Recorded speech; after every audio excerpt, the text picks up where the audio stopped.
Kisah ini menewaskan lebih dari 300 orang dan 500 orang itu mengalami luka-luka. Halo para sedulur, kembali lagi bersama dengan gua Mas Ope di sini. Gimana kabarnya kalian? Gua mau sekali-kali mau ngasih kalian motivasi lah. Ya di samping gua sebagai YouTuber ya sekali-kali lah menyemangati kalian lah. Biar kalian tuh gak sepaneng. Jadi gini, kita tuh tau lah ya, pasti hidup di dunia ini pasti berat banget lah. Apalagi tapi ya kalian tuh mikir lah, jangan lupa kalian tuh bersyukur lah yang banyak tuh, biar apa ya, ya di luar sana tuh masih banyak yang lebih parah dari kalian. Jadi ya janganlah kalian tuh sering-sering tuh danga ke atas, apa ya bahasa Indonesia nih, danga ya, lihat ke atas lah, janganlah punya sering-sering lah kalian lihat ke bawah, karena ya di bawah kita masih banyak sekali orang-orang yang tentunya sangat membutuhkan pertolongan kita. Jadi ya kalian harus bersyukur, apalagi sama cerita yang akan gue bawakan ini, pasti kalian akan apa ya, shock, kaget lah. Ya nggak kaget sih, karena ini juga pernah terjadi di Indonesia. Kasus apa itu guys, penasaran nggak? Jadi salah satu kisah kelam ini akan gua bawakan dari dunia persepak bolaan yang ada di dunia. Tentunya ini di Indonesia pernah ya, pada saat itu kan pada peristiwa Kanjuruhan, dan peristiwa ini menjadi apa ya, peristiwa kelam kedua dari dunia persepak bolaan, yang tentunya ini sangat menyedihkan lah untuk negara kita. Tapi ada guys yang di nomor satu, kalian tahu nggak? Bagi kalian mungkin, buat kalian para fans bola ya, buat fans bola, fans MU, fans Madrid, fans ya pokoknya semualah, pasti kalian tahu dengan kejadian ini. Kisah ini terjadi di Stadion Peru dan menewaskan lebih dari 300 orang dan 500 orang itu mengalami luka-luka. Ini menjadi korban terbanyak seperti yang gue katakan tadi ya, menjadi nomor satu di dalam dunia persepak bolaan setelah tragedi Kanjuruhan yang terjadi pada tanggal 1 Oktober 2022. Buat kalian yang belum tahu kisahnya seperti apa, Kanjuruhan bisa kalian searching lah di YouTube, pasti banyak banget yang bahas tentang kejadian ini. Tapi di sini gue akan mencoba membahas kejadian yang nomor satu inilah. Masa kita mau bahas yang kedua? Enggak elok. Ini pertama lah. Banyak kok yang bahas guys, jadi ya bisa di searching, atau mungkin kalian pengen request biar gue yang bahas itu, bisa tulis di kolom komentar atau di like video ini ya. Jadi tolong guys, tolong responnya, oke? Jadi sebelum gue masuk ke cerita lebih lanjut, gue mau ngingetin buat kalian semua, jangan lupa guys, subscribe channel ini agar gue bisa semangat memberikan informasi-informasi buat kalian semua. Jadi tunggu apa lagi kan ya? Yuk buruan. Dan gue mengucapkan terima kasih banyak karena kalian telah mengklik video ini. Ya gue doakanlah biar kalian tuh sehat, diberikan rezeki yang banyak, bisa dapet jodoh yang semlehoi, yang hot boy. Ya gitulah, yang ganteng-ganteng kayak opa-opa Korea. Pengen tahu kalian? Jadi ya siapkanlah mental kalian, karena bersama Mas Sopet kita tuntas semuanya. Oke, let's go. Oke sedulur, tragedi ini sebenarnya terjadi di National Stadium of Peru yang berada di kota Lima. Sebenarnya stadion ini sering banget digunakan kayak macam pertandingan sepak bola, ya banyak lah pokoknya. Gak cuman itu aja, ternyata stadion ini juga dijadikan tempat konser buat artis-artis luar negeri lah. Untuk informasi aja lur, jadi stadion itu sudah berdiri dan diresmikan pada tanggal 27 Oktober tahun 1952 dan memuat kapasitas sebanyak 53.000 orang. Dan pada tahun 1953, stadion ini menjadi penyelenggara kejuaraan Amerika. Kemudian pada tanggal 24 Mei 1964, stadion ini juga dijadikan tuan rumah pada pertandingan kualifikasi Olimpiade Tokyo. Dan dari kompetisi inilah ini menjadi saksi bisu di mana kejadian kelam yang di dunia persepak bolaan ini terjadi. Jadi kronologi kejadiannya, saat itu Peru yang menjadi tuan rumah itu melawan salah satu negara besar yaitu Argentina. Sebenarnya ya Peru ini hanya memerlukan hasil imbang aja guys, biar timnas Peru ini bisa lolos pada putaran final. Kasarnya biar bisa ikut Olimpiade yang ada di Tokyo lah, kayak timnas kita kemarin yang U23 gitulah pokoknya. Jadi pada saat pertandingan berlangsung, Stadion Peru ini, National of Stadium Peru, itu dipenuhi dengan banyak sekali supporter. Ada supporter Argentina, ada supporter Peru. Ya, pada saat itu pertandingan itu berjalan sangat intens dan sengit, hingga akhirnya Argentina itu mencetak gol lebih dulu. Karena mungkin timnas Peru ini hanya membutuhkan hasil imbang untuk lolos pada putaran final, dan saat itu kan pas saat pertandingan kebobolan tuh. Nah, makanya para pemain Peru ini bersemangat dan kompak untuk mengejar ketertinggalan. Mereka menyerang Argentina secara bertubi-tubi tanpa lelah lah pokoknya, hingga pada akhirnya pada babak kedua Peru berhasil melesakkan gol yang dicetak melalui tendangan pemain sayap Kilo Lobaton. Kalian tahu nggak? Kilo Lobaton tuh paman saya, cuk. Ngawur banget. Koyo lah umurmu piro, cuk, nek wi pamanmu tua banget weh. Dari situ mereka merayakan gol itu dengan penuh kebahagiaan dan keriangan. Dari para supporter juga seneng lah lihat gol itu. Tapi pada akhirnya ada peluit dari wasit. Tapi bukannya itu peluit menandakan tandanya gol Peru, itu melainkan peluit tanda pelanggaran. Ya awalnya mereka seneng guys, tiba-tiba mereka tuh diem, bingung, kok bisa orang tahu-tahu kayak gitu gol, ditiup sama wasitnya, tuh gol set, gol.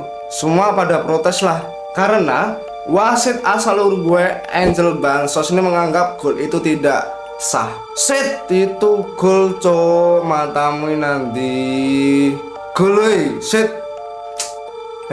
Payah ya. Karena mungkin supporter dari Peru ini nggak terima ya gol itu dianulir, mereka protes dan pada akhirnya ada dua supporter dari supporter Peru ini turun dan menghampiri wasit itu. Mereka turun tuh bukannya mau protes tapi mau mukulin wasit lah. Dari situ makanya salah satu supporter dari dua orang itu yang turun ke lapangan yang bernama La Bomba itu berhasil diamankan polisi, dan satunya bernama Ediberto Cuenca pas mau masuk ke lapangan itu tiba-tiba diserang secara brutal oleh pihak kepolisian, dan si anjing pelacaknya polisi ini itu dibiarin gitu aja biar supporter ini bisa dicabik-cabik sama anjingnya itu, cok. Peristiwa mengerikan ini dimulai dari sinilah, karena ya coba kalian nggak mungkin terimalah kayak gitu loh, kan nggak mungkin terima begitu aja temannya diperlakuin seperti itu. Dari situ makanya para supporter Peru ini dengan berbondong-bondong menyerang tuh polisi yang ada di bawah. Ada yang pakai botol, kaleng, ya pokoknya semua barang-barang yang ada di stadion tuh ya sedapatnya lah langsung serang tuh polisi, dilemparin dari atas stadion semuanya pokoknya. Ya karena ya itulah temennya digituin. Bahkan ada sebagian besar penonton dari supporternya Peru ini turun ke lapangan dan mencoba untuk menyerang tuh polisi.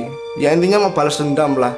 Nah dari sinilah suasana ini menjadi sangat ricuh sekali, udah nggak kondusif. Dan ya mungkin dari tadi kan ada yang turun sebagian besar dari supporter Peru, dan ada juga yang nggak seneng sama keributan, itu pengen cari jalan keluar biar mereka selamat sampai ke rumahnya lah pokoknya. Jadi salah satu supporter yaitu bernama Jose Salas beserta kelompoknya itu turun menuju pintu keluar, di mana pintu keluarnya ini berada di bawah. Tapi apa cok, pintunya digembok sama pihak panitia. Ya sebenarnya ini nggak murni salah panitia juga lah ya, karena kan emang selama pertandingan pintu stadion ini emang dikunci akses keluarnya biar nggak ada yang keluar masuk lah. Tapi ya mungkin karena itu suasananya tiba-tiba ricuh aja, makanya ya panitia belum sempat buka lah. Alhasil si Jose Salas ini beserta rombongannya itu balik lagi dan naik ke atas tribun penonton. Nah pas naik posisinya itu kan polisi udah nembakin gas air mata ke tribun. Ya kasusnya hampir sama lah cok kayak di tragedi Kanjuruhan.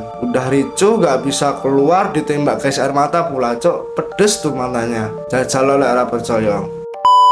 Yang paling banyak itu gas air mata ditembakkan di bagian tribun utara, dimana polisi ini menembakkan gas air mata sebanyak 12-20 peluru. Beh cok, kayak banget ya. Mau nggak mikir ya polisi ini Jan. Nah tadi kan si Jose tuh posisinya mau naik ke atas, karena mungkin penonton yang ada di atas kan udah ditembak gas air mata, itu panik akhirnya dia turun. Jadi posisinya Jose naik, supporter turun. Ya untung aja inilah si Joso ini selamat lah, nggak keinjek-injek. Tapi ya ada sebagian orang juga ya keinjek-injek lah, karena pada saat itu kan nggak mungkin nggak mungkin memedulikan orang lain karena posisinya kayak gitu, udah ricuh banget. Ya mereka intinya tuh ini mementingkan keselamatan diri sendiri, makanya ya ada yang desep-desep kan, ada yang keinjek, pokoknya gitulah, pokoknya susah jelasinnya cok. Tahu nggak lur, mereka tuh dengan kondisi yang seperti itu, dengan suasana yang ricuh seperti itu berlangsung selama 2 jam. Makanya dari situ supporter itu nggak betah dan mencoba untuk mendobrak pintu dan akhirnya berhasil cok. Tapi apa yang terjadi pas saat para penonton ini keluar, ternyata mereka tuh udah udah dijagain cok sama polisi-polisi yang ada di sana. Jadi pas keluar langsunglah mereka tuh melihat polisi, dimana polisinya tuh membawa senjata api cok. Dengan sangat teganya polisi yang ada di luar ini langsung langsung menembak semua penonton yang keluar dari pintu stadion ini. Karena mungkin para supporter gak terima dengan perilaku seperti itu, ya akhirnya mereka ngelawan juga. Ya pokoknya diserang lah, pokoknya kayak perang gitu. Alhasil banyak sekali korban-korban berjatuhan, dan dari pihak kepolisian itu yang meninggal ada 2 orang. Terus ini mas, pemain-pemain yang tadi main tuh gimana? Mereka aman gak sih? Oh ya tentu aman lah. Jadi ini menurut pemain Peru ya, Hector Chumbitas. Jadi para pemain baik dari kubu Peru maupun Argentina itu berhasil diamankan di ruang ganti pemain. Nah sebenarnya mereka tuh nggak tahu kalau di luar ini ada kericuhan sebesar itu cok. Taunya ya cuman ini pertandingan diberhentikan secara sementara lah karena ada ribut-ribut kecil-kecilan gitulah. Tapi para pemain tuh melihat ini, para ofisial tuh mondar mandir, lihat keluar masuk lagi, lihat keluar masuk lagi. Mereka tuh kayak mikir, tuh kenapa cok ya, kayak ada yang aneh. Nah tiba-tiba tim official ini ngasih tahu kalau ada 2 orang yang tewas kepada para pemain. Dari situ para pemain ini syok dan kaget tentunya, kok ya bisa sampai ada yang meninggal gitu, ada yang tewas. Para pemain ini tambah kaget pas saat mereka ini dalam perjalanan pulang lah. Pas saat naik bis, mereka tuh denger dari siaran radio, dari stadion itu ada yang meninggal, yang awalnya cuma 2 orang itu bertambah 10 orang, terus tambah lagi 20 orang, tambah lagi 30 orang, dan pokoknya tambah terus lah sampai mungkin saat itu 300 yang dikabarkan melalui radio. Langsung cok semua pemain, staff, kru, dokter-dokter semua yang ada di situ, yang ada di dalam bis itu langsung lemes cok denger kayak gitu. Ya coba kalian lah gimana jadi pemain di sana. Padahal di sana mau membela negara, malah ini cok malah perang jadinya kayak gitu. Kira-kira mereka trauma nggak ya? Mau main bola lagi nggak ya melihat kejadian kayak gitu? Terus sikap pemerintah yang ada di Peru ini penanganannya gimana mas? Jadi sebenarnya penanganan yang ada di sana itu sebenarnya samalah kayak di negara Wakanda. Sama persis cok, plek. Warga Peru itu dibuat kecewa sama pemerintah di sana. Karena ya pemerintah tuh kurang serius dalam mengusut tuntas kejadian ini. Komandan polisi Jorge Sambusa yang nyuruh anggotanya tuh nembakin gas air mata kepada para supporter itu cuma dihukum 2,5 tahun cok.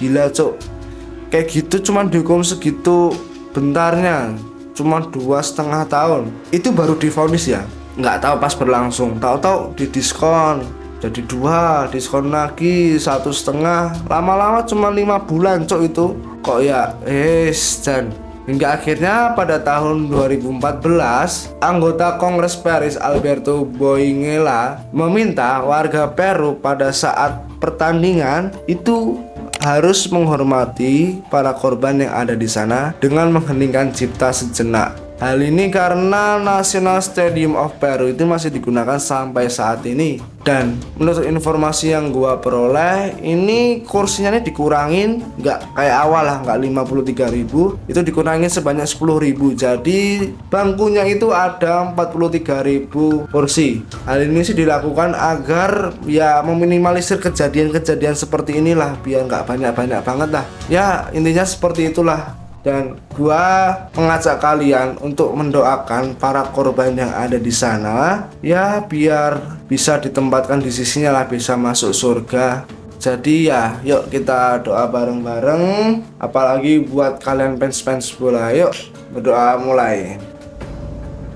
Selesai. Oke lur, jadi seperti itu kisah kelam yang terjadi di dunia persepak bolaan. Dan mungkin informasi yang gua peroleh, korbannya itu ya kurang lebih 300-an. Nah mungkin buat kalian yang tahu persisnya bisa ditulis di kolom komentar inilah. Dan gua mengingatkan sekali lagi ya guys, jangan lupa kalian tuh subscribe channel ini, jangan lupa di like, di share, dan di komen, biar gua tambah semangat lah. Ya karena cita-cita gua mau ngalahin tuh Mr. Beast tuh yang subscribernya 100 juta lah. Jadi tolong yuk diklik aja cok. Gua juga mau mengucapkan terima kasih ya karena kalian telah menonton video ini. Mudah-mudahan kalian terhibur dengan apa yang gua berikan. Jadi gua Mas Opet pamit undur diri dan see you.